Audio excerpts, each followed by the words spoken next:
What's going on, everybody? Hope you're feeling good out there. Should you work the gig economy full-time? DoorDash, Uber Eats, Instacart, Grubhub. I'm going to give you my thoughts on that. And this video came after filing my taxes for last year and getting a good look at how much money I actually walked away with after expenses and taxes, right? You know, we have to take a solid account for everything to make sure that we know how much we're actually making out here on these streets, right?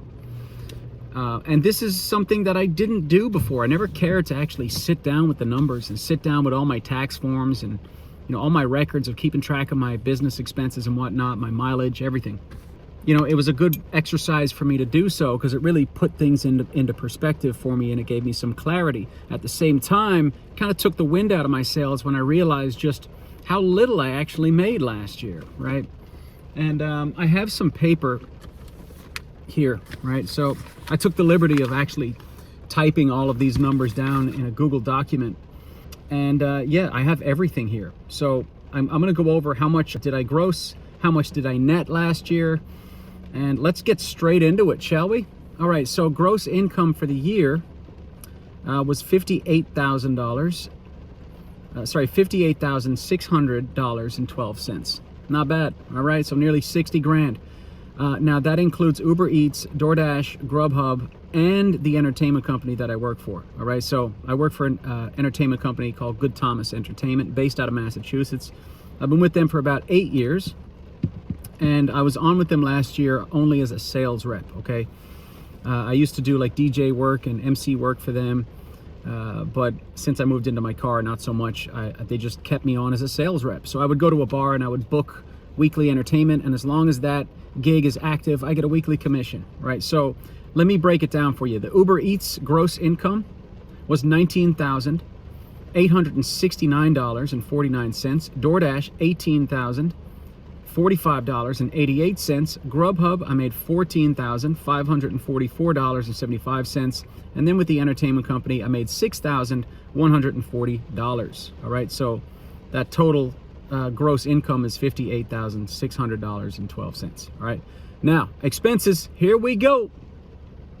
So last year I drove a total of 42,720 miles. Now that's everything. That's business and personal. Lots of driving. Lots of driving. All right, so out of that figure, 36,842 miles were used for business. All right, so that's all business miles. So most of my driving is business. So I was able to get a $24,130 write-off just for my mileage, right? And then I had other expenses that I could write off, $5,187 in other expenses, and that includes Uber fees, expenses, and taxes that Uber keeps track of. Unlike DoorDash and Grubhub, they don't send you a breakdown, but Uber does. Also, $112 for a car wash, $60 for the Everlance app, that's how I track my miles, $60 for AAA, which is half my yearly membership. Then I wrote off another $690, which is half my phone bill for the year. And then I wrote off $119 for Canva, which is a website I use to create flyers and like digital promos for the entertainment company. That brings my net income down to $28,474. Man, that dropped, huh? Woo! That dropped like 30 grand. So anyways, there's other deductions that come into play. Now, these are tax-related deductions that I can't really explain, but my accountant is awesome, and he was able to make sure that I got everything. All right, so more deductions coming your way. Here we go. $2,012. This is a deductible part of self-employment tax. All right. Then I was able to deduct $13,850. This is a standard deduction or itemized deduction from Schedule A, and an additional $2,522. That's for the qualified business income deduction. So that brings my taxable income down to $10,090. Right? So, man, I mean, look, at least the taxable income came down quite a bit, right?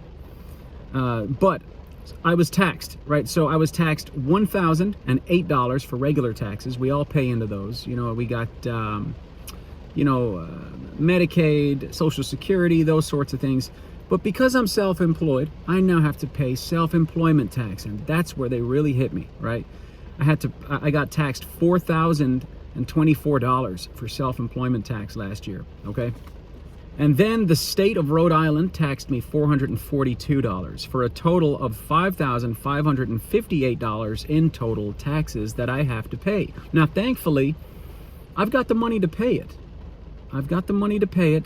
And it's due next month, but I think I'm going to break it down into installments so that I don't like just spend all of my money on that tax bill. I can make installments, like monthly payments or whatnot, because I'd like to have, you know, some control over my money and not just spend it all. I've got other debts to pay, you know, so I don't want to just give it all to the IRS up front. As long as I can set something up, I can pay in time, right? But I have to keep that money coming in, and I'm working on it, all right? And yeah, this is for last year, guys, 2023. Okay, so expenses. So there's two ways you can do vehicle expenses. You can write them off with the standard mileage rate or the actual expense method. All right, so I chose the standard mileage rate. My state allows me, they give me 65 cents per business mile. Okay, and that's how I got that $24,130 write-off, because I use the standard mileage rate. And I track my mileage with the Everlance app. Very simple to use, and it allows me to like break down which miles are for what job. Like, so if it's food delivery apps, you know, I just swipe right and hit food delivery. If I'm driving to a bar or restaurant to book a gig or work for the entertainment company, I can swipe right, and I can also select entertainment. So it breaks down my mileage for each job. Okay? But there's also the actual expense method. Now, that's a little more tricky because you have to keep track of all your receipts, gas receipts, and then you have to figure out like what percentage of gas was used for personal use and what percentage was used for business use, right? And you also have to keep track of your maintenance receipts for oil changes, for your tires, your brake pads and rotors, alignments, like all these repairs. You have to keep track of all those receipts personally, right? Now, I did do a breakdown of how much I would have been able to write off had I done the actual expense method, and it's much lower than the standard mileage rate method. Okay, so let's talk numbers. For gas last year, $7,500, okay? And that's me driving 700 to 800 miles per week, all right? And keep in mind that that 700 to 800 miles is not all business. You know, sometimes I'm driving to pick my son up, or we go to the Cape every summer, or we go to Vermont for track meet. I go down to Boston to visit my family. I just decided to include it all for this figure, you know. So gas, $7,500 for the year. Oil changes, $500 for the year, because I do oil on my car 5 times a year. I mean, you have to when you're driving as much as I do. Tires, I'll be changing my tires once a year as long as I'm driving like this, 700 to 800 miles a week. We got to factor these things in, right? So for tires, I just decided to put 1,000. Now, I just got my tires done for 900, all 4 of them, and they're really good tires. But I'm going to make it even and say 1,000, all right? It's better to have more money than less money, all right, after you're, figuring out your expenses. Brake pads and rotors and the alignments, that's another $1,000 per year, all right? Okay, then you have to consider just basic repairs. If you have a control arm that's wobbling, or your engine needs work or something like that, you're going to need money for that too. So I put away $3,000 a year for repairs. So that brings my actual expense up to about $13,000 a year in actual expenses. But I did the standard mileage rate. So the actual expense estimate, that's what I really spent last year on my car, $13,000, all right? So if we're taking the actual expense figure from the gross income, that brings my income down to $39,000 per year, all right? Now, that's after all of the expenses, right, that I mentioned previously in this video, all those extra ones, like the Uber expenses, the car wash, and all those littler ones, like my phone and all that stuff, right? And also, guys, I didn't factor in my car insurance in the actual expenses, but because I gave myself some leeway, I'd say it would still be around $13,000, right? So anyways, lots of numbers coming at you. So that brings my income down to $39,000. Now, after taxes, that brings my net income down to $34,000, okay? $34,000. I was at nearly 60K, now we're down to 34,000. But here's the thing, we're not done dropping that figure because there's this little thing called depreciation of my vehicle.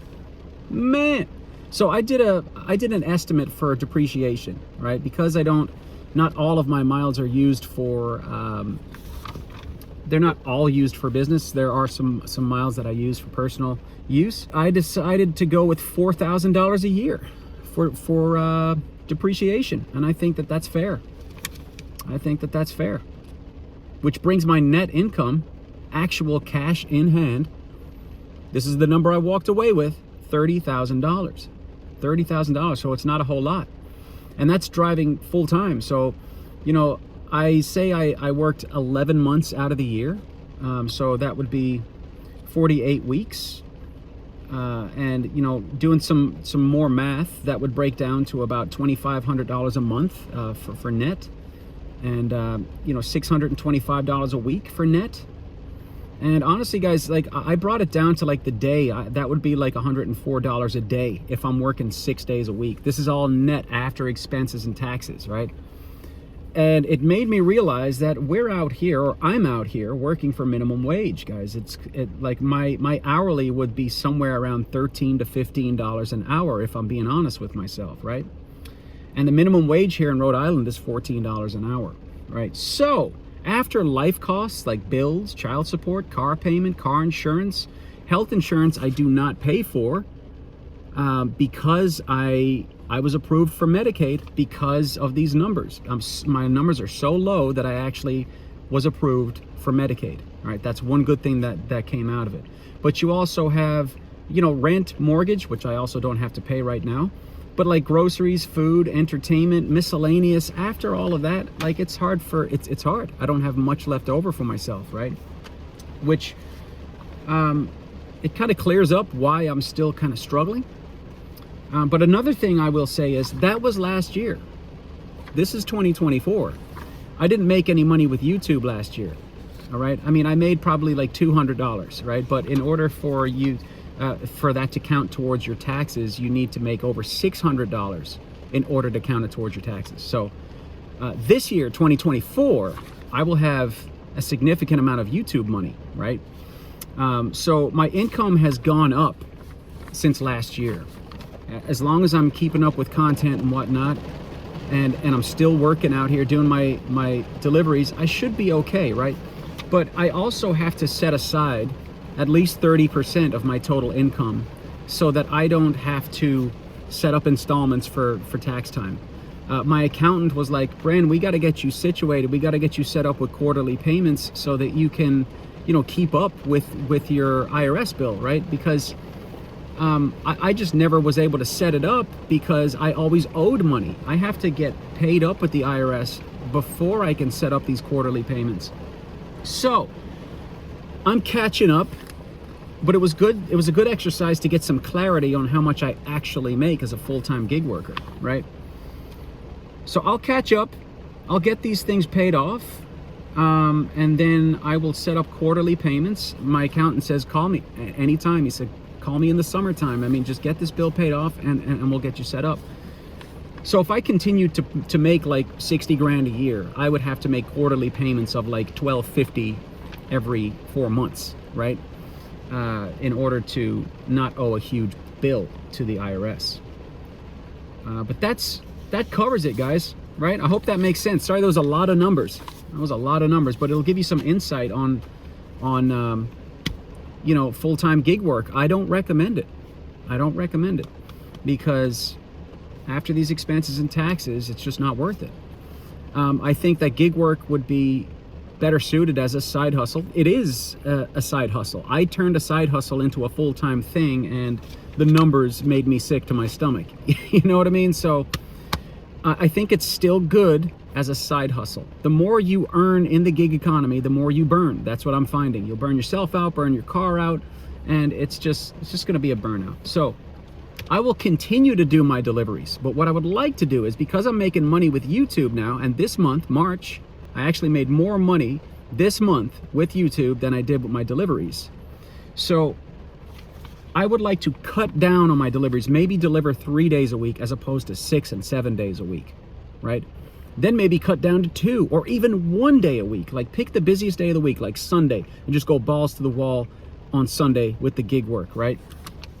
And keep up with the content and maybe get a job at a restaurant, waiting tables or something like that. But what I want to do this year is take that mileage down a bit, man, because 42,000 miles last year, that's how much I drove. I mean, I drove my last vehicle that much also. My last Subaru gave me 227,000 miles before I had to turn it in. And by the time I turned it in, it wasn't worth anything. I traded it in for parts. You know what I mean? So there's no doubt that this car will get me far, you know, mileage wise. It's a good vehicle. I need to chill on that mileage, man. I need to chill on it. Yes. So that's it, guys. That's all I got. Full-time for gig work, don't recommend it. Part-time hustle, sure, absolutely, go for it. All right, drive less and earn more. That's gonna do it for this video. Thanks for watching. See you on the next one.